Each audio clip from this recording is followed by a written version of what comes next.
जय श्री कृष्ण दोस्तों, life style with God में आपका स्वागत है। दोस्तों, यहाँ पर हम श्रीमद् भगवद गीता के तीसरे अध्याय का अध्ययन कर रहे हैं, जिसका नाम कर्मयोग है। आज हम 31वें और 32वें श्लोक का अध्ययन करेंगे।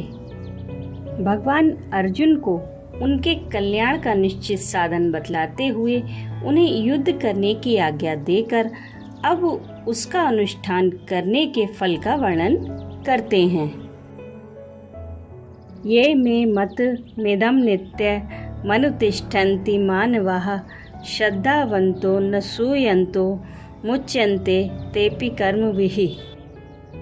तीसरे अध्याय के 31वें श्लोक में भगवान श्री कृष्ण अर्जुन से कहते हैं कि जो कोई मनुष्य दोष दृष्टि से रहित और श्रद्धा युक्त होकर मेरे इस मत का सदा अनुसरण करते हैं, वे भी संपूर्ण कर्मों से छूट जाते हैं। इस श्लोक में भगवान ने यह भाव दिखलाया है कि यह साधन किसी एक जाति विशेष या व्यक्ति विशेष के लिए ही सीमित नहीं है। इसमें मनुष्य मात्र का अधिकार है। प्रत्येक वर्ण, आश्रम, जाति या समाज का मनुष्य अपने कर्तव्य कर्मों को उपयुक्त प्रकार से मुझ में समर्पण करके इस साधन का अनुष्ठान कर सकता है। जो कोई मनुष्य दोष दृष्टि से रहित और श्रद्धा युक्त होकर मेरे इस मत का सदा अनुसरण करते हैं, इस वाक्य से भगवान ने यह भाव दिखलाया है कि जिन मनुष्यों की मुझ में दोष दृष्टि है, जो मुझे साक्षात परमेश्वर ना समझकर साधारण मनुष्य समझते हैं और जिनका मुझ पर विश्वास नहीं है, वे इस साधन के अधिकारी नहीं हैं। इस साधन का अनुष्ठान वे ही मनुष्य कर सकते हैं जो मुझ में कि कभी किसी प्रकार की दोष दृष्टि नहीं करते और सदा श्रद्धा भक्ति रखते हैं। अतएव इस साधन का अनुष्ठान करने की इच्छा वाले को उपयुक्त गुणों से संपन्न हो जाना चाहिए। इनके बिना इस साधन का अनुष्ठान करना तो दूर रहा, बल्कि इसे समझना भी कठिन है। वे भी संपूर्ण कर्मों से छूट जाते हैं।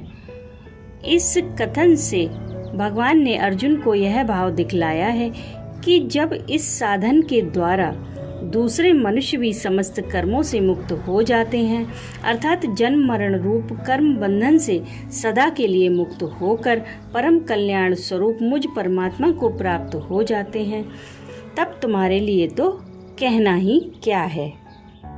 इस प्रकार भगवान अपने मत का अनुष्ठान करने का फल बतलाकर अब उसके अनुसार ना चलने में हानि बतलाते हैं। ये त्वे तदभ्य सूयन्तो नानुतिष्ठन्ति मे मतम सर्व ज्ञान विमूढ़ास्तान विद्धि नष्टान चेतसः।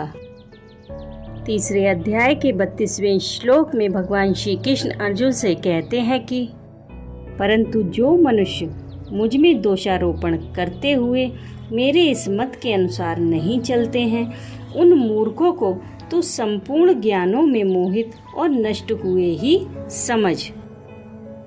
इस श्लोक में भगवान में श्रद्धा रखने वालों के विपरीत चलने वाले मनुष्यों की गति बतलाई गई है। पहले समझते हैं कि भगवान में दोषारोपण करते हुए भगवान के मत के अनुसार ना बरतना क्या है। भगवान को साधारण मनुष्य समझकर उनमें ऐसी भावना करना या दूसरों से इस प्रकार कहना कि ये अपनी पूजा कराने के लिए इस प्रकार का उपदेश देते हैं और यह कहना कि समस्त कर्म इनके अर्पण कर देने से ही मनुष्य कर्म बंधन से मुक्त हो जाता हो, ऐसा कभी नहीं हो सकता। इस प्रकार की बातें करना या दूसरों से कहना भगवान में दोषारोपण करना है और ऐसा समझकर भगवान के कथनानुसार ममता, आसक्ति और कामना का त्याग ना करना, कर्मों को परमेश्वर के अर्पण ना करके अपनी इच्छा के अनुसार कर्मों में बरतना और शास्त्र विहित कर्तव्य कर्मों का त्याग कर देना, यही भगवान में दोषारोपण करते हुए उनके मत के अनुसार नहीं चलना है। उन मूर्खों को तू संपूर्ण ज्ञानों में मोहित और नष्ट हुए ही समझ।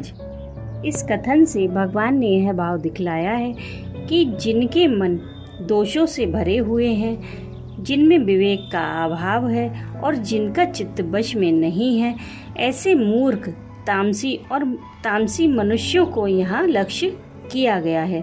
उनको संपूर्ण ज्ञानों में मोहित और नष्ट हुए समझने के लिए कहने का यही भाव है कि ऐसे मनुष्यों की बुद्धि विपरीत हो जाती है।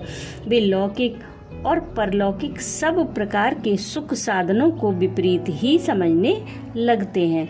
इसी कारण वे विपरीत आचरणों में प्रवृत्त हो जाते हैं। इसके फलस्वरूप उनका इस लोक और परलोक में पतन हो जाता है। वे अपनी वर्तमान स्थिति से भी भ्रष्ट हो जाते हैं और मरने के बाद उनको अपने कर्मों का फल भोगने के लिए सूकर, कुकुर आदि नीच योनियों में जन्म लेना पड़ता है या घोर नरकों में पड़कर भयानक यातनाएं भोगनी पड़ती हैं। प्रेम से बोलिए राधे राधे।